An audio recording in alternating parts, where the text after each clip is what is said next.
भारतीय स्टॉक बाजार खोलिबा आगरू red signal market crash नहीं आशंका ईरान युद्ध प्रभाव में जापान रो कोरिया पर्यंत एशिया शेयर मार्केट रे हाहाकार।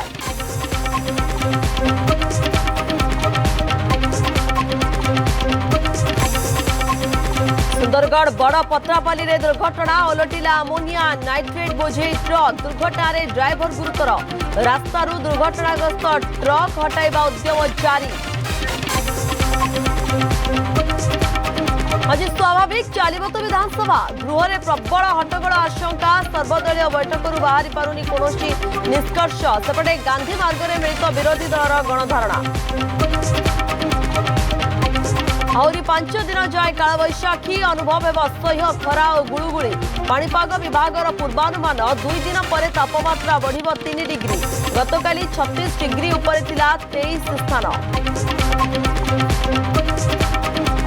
मुंबई इंडियंस 6 विकेट जीतला वांकड़े हाई स्कोरिंग पिच रे रोहित शर्मा को धुआंधार बैटिंग केकेआर रणनीति आज सुपर किंग्स बनाम राजस्थान मुकाबला।